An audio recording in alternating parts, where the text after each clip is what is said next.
अस्सलामुअलैकुम। Sports world में खुशामदीद। मैं हूं आपके साथ हिफ्जा इम्तियाज और नाज़रीन, इस वक्त T20 सीरीज जो न्यूजीलैंड के साथ जारी थी उसका 5वां T20 मैच इस वक्त जारी है। वेलिंगटन में ये मैच खेला जा रहा है और इस वक्त 62 रन्स बना लिए हैं न्यूजीलैंड ने। पाकिस्तान ने 128 जो है वो रन्स बनाए थे। 129 का टारगेट था। 9 खिलाड़ी आउट हुए पाकिस्तान के और इस वक्त सैफर्ड और एलन इस वक्त क्रीज पर मौजूद हैं और उन्होंने बड़ा जारहाना आगाज किया है और कोई भी अभी तक विकेट नहीं गिरी है।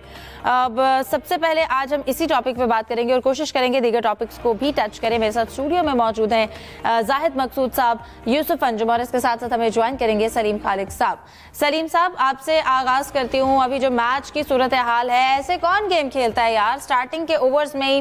जाहिद साहब ने अभी हम प्रोग्राम से पहले बात कर रहे थे कि यार ये गेम नहीं है, ये उन्होंने 3-4 ओवर्स में 45 रन बना लिया, ऐसे नहीं खेलते। देखिए, सबसे पहले मैं आपका शुक्रिया अदा करूंगा कि आपने इस शो में भी मुझे बुला लिया। तो मुझे मैच नहीं देखना पड़ रहा। मेरे पास एक सॉलिड रीजन है कि मैं मैच नहीं देख रहा, वरना बतौर प्रोफेशनल जो भी सूरत हाल हो मुझे मैच देखना पड़ता है। कम से कम अपनी टीम का इतना बुरा हाल है तब मुझे लाइव नहीं देखना पड़ रहा। बाद में मैं स्कोर कार्ड चेक कर लूंगा या हाईलाइट कर लूंगा। हम लोगों ने क्रिकेट को एक मजाक बना लिया। हमने कहा यार ये बच्चों का खेल है, बच्चों को भेज देंगे वहां पर जाके न्यूजीलैंड को, चलो एक शायद हो सकता है 1-2 मैच हरा दे वरना सीख कर आ जाएंगे। हमने ये नहीं सोचा कि ये टीम जो है ये पाकिस्तान का नाम लेकर जा रही है, ये कोई आकिब 11 नहीं है या ये कोई और ऐसी नहीं, सलमान 11। ये पाकिस्तान की टीम है। जब नाम आता है दुनिया भर में तो पाकिस्तान का नाम आता है कि पाकिस्तान टीम की ऐसी परफॉर्मेंस है। और देख लें आप। और हम शुरू से करते हैं हसन नवाज से।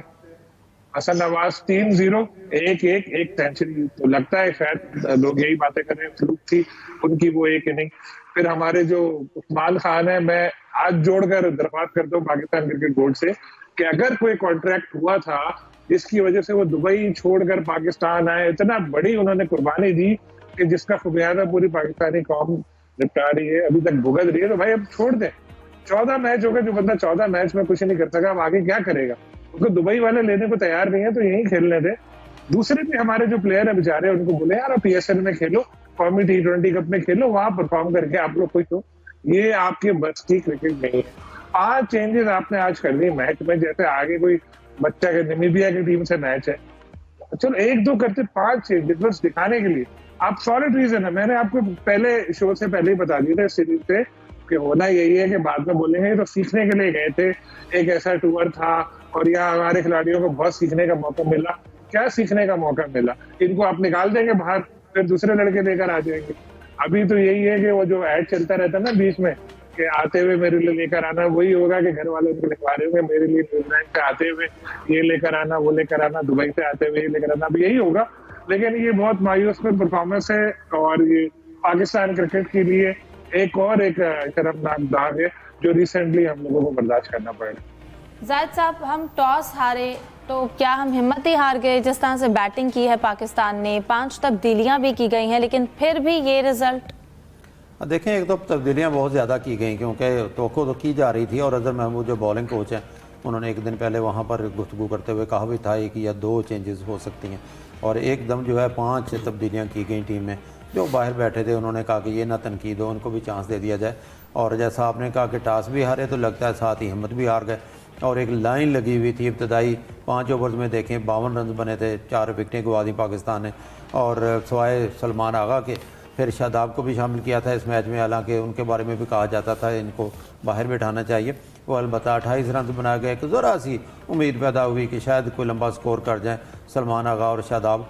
सलमान वाहिद थे जिन्होंने 50 की है। और हाँ, कम अज़ कम पॉजिटिव पहलू अगर तलाश कर लिया जाए इस अफरा तफरी में भी, जो कि मजबूरन हमें मैच भी देखना पड़ता है, हमारी बीट है स्पोर्ट्स की, तो यहाँ पे इस ग्राउंड में पाकिस्तान ने अपना हाईएस्ट स्कोर कर लिया। इससे पहले 2 मैचेस पाकिस्तान ने खेले थे, उनमें से 128 रन पहली दफ़ा पाकिस्तान ने बजाया। सलीम भाई तालियां भी बजा रहे हैं उस पर कि ये कारकर्दगी है पाकिस्तान की। तो बड़ी मायूस कौन बैटिंग थी आज भी। फिर जिमी नेशम आज तक उन्होंने अपने पूरे कैरियर में, जो कि उनके रेगुलर बॉलर नहीं है, ऑलराउंडर हैं, जो लेफ्ट हैंड के बैट हैं और मीडियम फास्ट हैं, वो 5 विकेटें ले गए। इससे पहले उन्होंने अपनी हाजियत जो है 3-3 विकेटें ली थी T20 में, और 2 बार तो उन्होंने पाकिस्तान के खिलाफ ही विकेटें ली थी।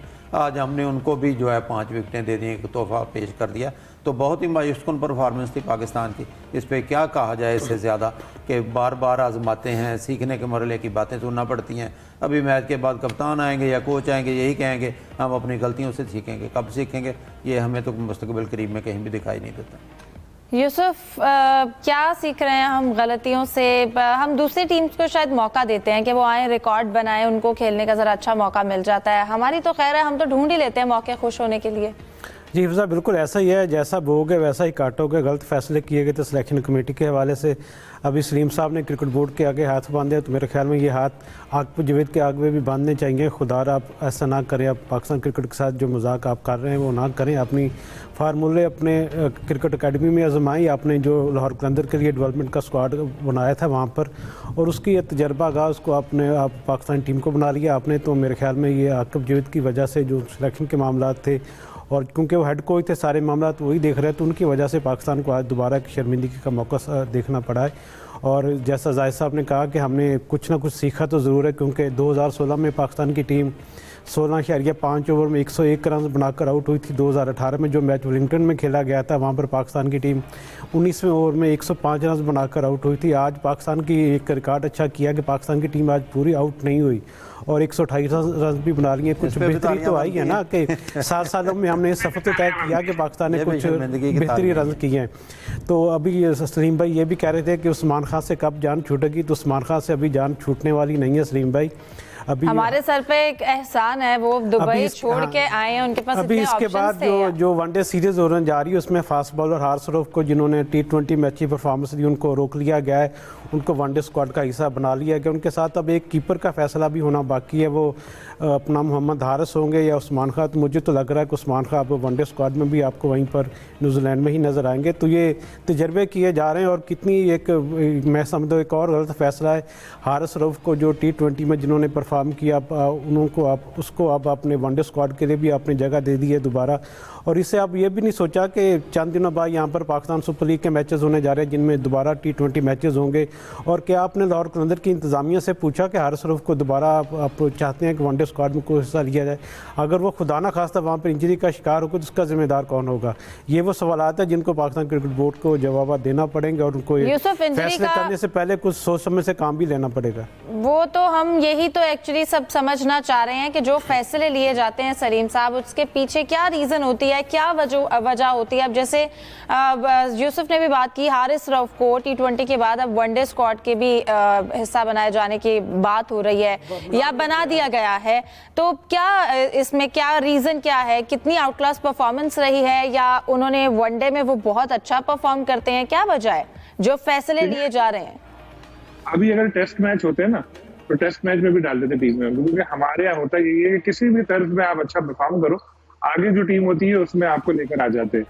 और बदकिस्मती से इस वक्त हमारा जो पेस अटैक है वो अच्छा परफॉर्म नहीं कर रहा, बल्कि पेस अटैक के कुछ भी नहीं डिपार्टमेंट कर रहा अच्छा परफॉर्म। हारिस की परफॉर्मेंस थोड़ी बेहतर है, और पहले भी जो न्यूजीलैंड में खेले थे तो उन्होंने अच्छे परफॉर्म किया था। इंटरेस्टिंग बात यह है कि जब स्क्वाड सेलेक्ट कर रहे थे तो हमारे आइंस्टाइन जो है उनको ये बात समझ नहीं आई कि भाई पहले जो है तुम्हारा ये मेन प्लेयर था, तो उस वक्त लिया नहीं। अब जब इतनी बुरी तरह पिटाई हुई है तब उनको याद आया कि इनको लेना चाहिए। हारिस का इन्होंने यूसुफ भाई ने जिक्र किया, मैं उनका बताना भूल गया कि माशाल्लाह उनकी भी बड़ी अच्छी परफॉर्मेंस है।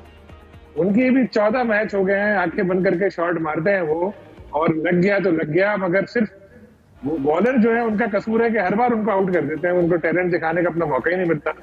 तो ये पाकिस्तान में होता है माशाल्लाह कि इतने चांस दो प्लेयर को, इतने चांस दो कि शायद अब एक नया ट्रेंड चल गया कि यार साइम अयूब को इतने मौके दिए, उसने परफॉर्म किया, इन लोगों को भी खिलाते रहो। तो वो कभी कभार ऐसा होता है तो हो जाता है। एक चीज होती है गलती, इंसान गलती करता है, आपने भी की होगी, मैंने भी होगी, लेकिन उससे हम लोग सबक सीखते हैं। अगर हम गलती से सबक ना सीखें तो फायदा नहीं, और अगर हम गलती को गलती नहीं समझ रहे ना, फिर तबाही है।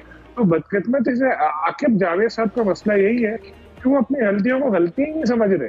वो कह रहे हैं कि मैंने बेहतरीन टीम सेलेक्ट की है, वो कह रहे हैं मैं जो बैट्समैन लेकर आया हूँ, मैं जो कर रहा हूँ उससे अच्छा कोई काम ही नहीं हो सकता। ये सारे पागल है आगे बोल रहे मैं सबसे चालाक आदमी हूँ।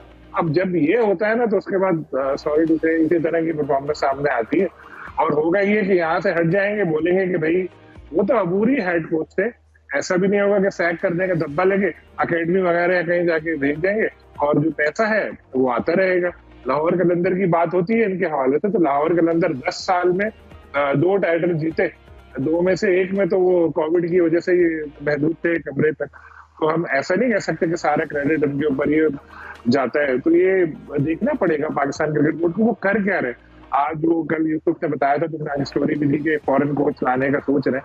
तो भाई 2 फॉरेन कोच तो आपने लाए हुए थे, गैरी गुप्टन और जेसन गेविस भी, लोग तारीफें भी कर रहे थे, उनको फिर आपने फारिग कर दिया। अब कौन सा फॉरेन कोच आने को तैयार होगा? अब तो जिम्बाब्वे में देखें या फिर आयरलैंड वगैरह को मिल जाए ठीक तो है। आप मिल जाए।